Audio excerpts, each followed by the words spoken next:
The manila folder, thick as a dictionary and just as heavy, landed on Principal Seymour Skinner's desk with a definitive thud. A small cloud of dust, composed mainly of pencil shavings and crushed animal cracker crumbs, puffed into the air.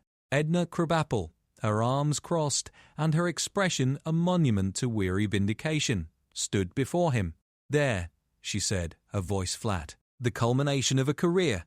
My magnum opus. The complete, annotated and cross-referenced record of detention slips issued to Bartholomew Jojo Simpson.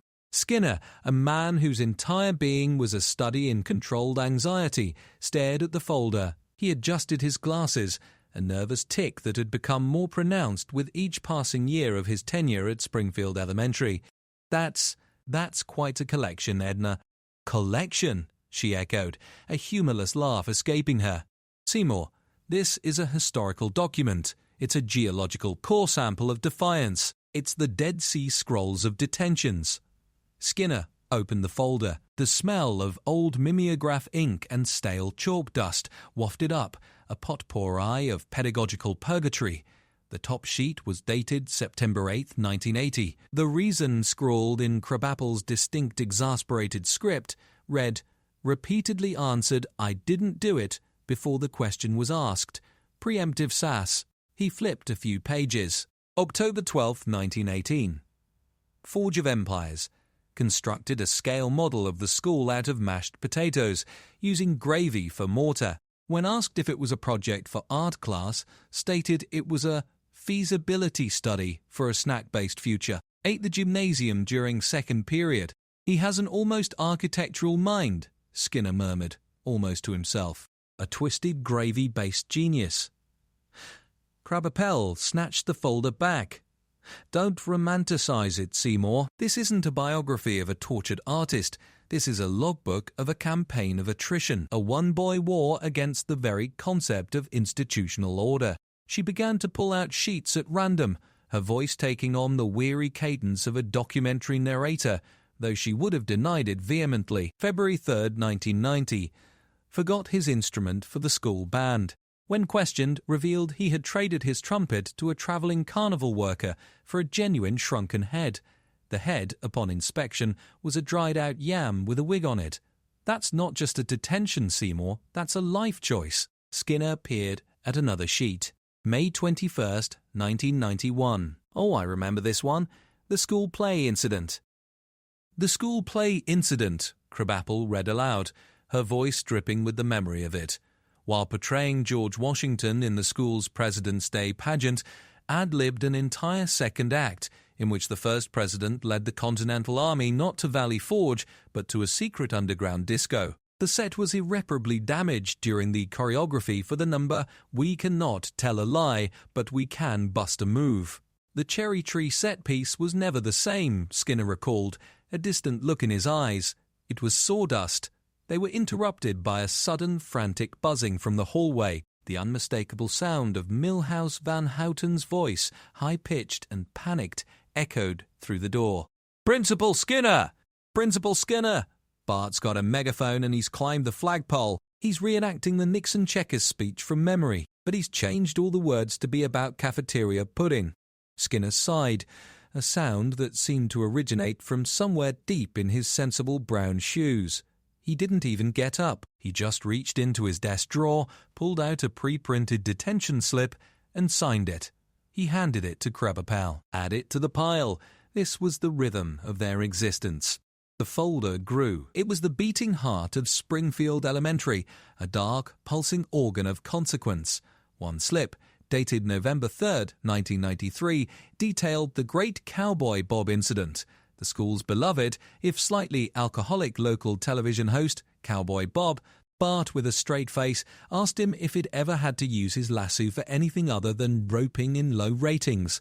Cowboy Bob had broken down in tears, confessing that his career was a hollow sham and that his horse, Lightning, was actually 3 men in a horse costume named Steve. The subsequent therapy bills for the third-grade class were, according to a sticky note on the slip, still being processed. Another entry from a frigid January morning in 1995 described the winter Truancy offensive. It wasn't a simple case of skipping school. Bart had organised a clandestine network of fifth graders, using walkie-talkies and a complex system of hand signals, to construct a massive, anatomically correct snow woman on the front lawn of the Springfield nuclear power plant. It was wearing a hard hat and holding a placard that read, "Local man ruins everything." The local man was, of course, a clear reference to Homer, who had been seen that morning trying to melt it with a hairdryer. The detentions were not merely punitive. They were, in a bizarre way, they taught the faculty a great deal about Bart's ever-expanding skill set. A slip from March 1997 revealed his talent for finance. Reason: established an underground, for-profit gambling ring centered on the migratory patterns of the classroom's pet hamster, Nibbles. Successfully manipulated the odds by teaching Nibbles a complex maze that led to a sunflower seed jackpot, effectively fixing the races. Detainee displayed a chilling understanding of futures trading. Principal Skinner, a man who prided himself on order, found himself almost respecting the sheer scope of Bart's operations. It was a terrible, chaotic genius.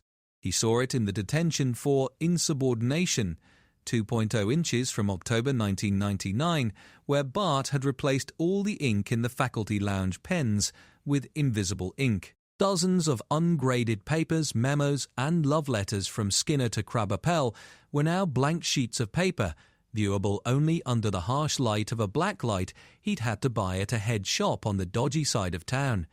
The new millennium brought new challenges. The detention slips began to reflect a world of rapidly evolving technology. May 3rd, 2001. Cyber defiance hacked into the school's PA system not to make an announcement, but to broadcast a continuous 24-hour loop of the dial-up internet connection sound. The entire school was driven to a state of maddened catatonia by the end of first period. It was, by all accounts, a form of psychological warfare. Groundskeeper Willie, a man of few words and many grudges, made a personal appearance in Skinner's office to lodge a complaint that became a permanent part of the Simpson file. Attached was a Polaroid of the school's cherished heather, a patch of purple resilience that Willie had painstakingly cultivated for years. In the photo, the heather had been spray-painted a brilliant, defiant orange. Willie's testimony, written in a thick, barely legible scrawl, read, "The wee laddie told me it was a community art project to celebrate the beauty of high-visibility sportswear. My heather, it was the pride of the Highlands, and now it looks like a traffic cone. It was the silent, paper-based witness to 1,000 small-scale insurrections. It contained the evidence of the time Bart convinced the school that Detention was a glamorous, members-only club, selling counterfeit VIP passes for $1 apiece. It held the meticulous plan for Operation Soggy Bottom, in which he engineered a complex system of rubber tubing and water balloons to create a synchronized rainstorm over the teachers' parking lot during a particularly tedious faculty meeting. The file became a legend in its own right. New teachers were given a tour of the school, and the final ominous stop was always Principal Skinner's office, where he would gesture to the bulging folder with a mixture of dread and respect. "This," he would say, his voice low, "is the Bart Simpson file. Read it. Learn from it. And, for the love of God, never leave your coffee unattended." And the detention slips kept coming. A terse one from 2005, faked his own kidnapping to get out of a geography test, left a series of cryptic clues around the school that led groundskeeper Willie and Superintendent Chalmers on a wild goose chase that ended in the septic tank. The ransom note demanded a lifetime supply of squishies and the immediate resignation of whoever picked the Wheel of Fortune category, Famous Dead Poets, for our poetry unit. That was, apparently, the final straw. The following year, a slip detailed the creation of a museum of natural history in the boys' bathroom, featuring a diorama of what Bart claimed was the Springleton, a prehistoric ancestor of the town's residents, depicted as a small, yellow, vaguely humanoid figure with 5 fingers on each hand and a look of permanent, slack-jawed confusion. "It's a self-portrait, isn't it?" Skinner had asked, staring at the crude clay figure. He said it was a scathing critique of our sedentary lifestyles and over-reliance on processed snack foods, Krabappel had replied. He also charged a 25-cent admission fee. I found a dime and a button from Ned Flanders' cardigan in the donation box. The folder chronicled the evolution of his methods. The simple spitballs of his youth gave way to the elaborate pranks of his adolescence. There was the Detention for Aerospace Defiance in 2008, when he launched a model rocket from the school roof, its payload being a single pre-recorded message from Nelson Muntz's voice. Ha! The rocket had malfunctioned and landed on the roof of the Springfield retirement castle, causing a brief but exciting panic among the residents, who believed it was an alien invasion promising early bird specials.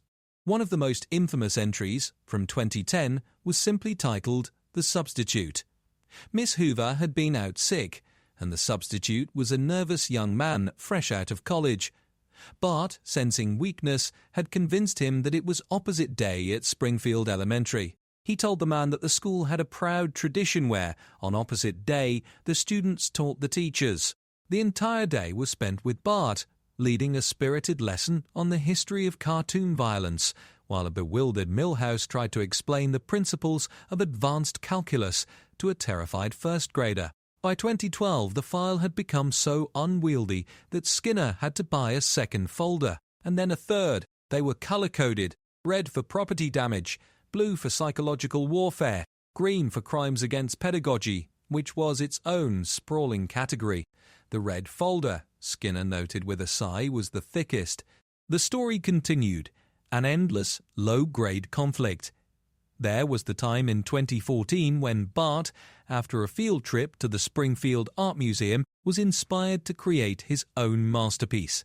The resulting detention slip read, "Art Crime," painted a mustache and glasses on the Whistler's mother portrait hanging in the school's front hall. When confronted, argued that he was giving her a modern update and that the original was a total downer. The painting was a cheap print, but the symbolism was deeply troubling. And then there was the great symbol class action of 2016.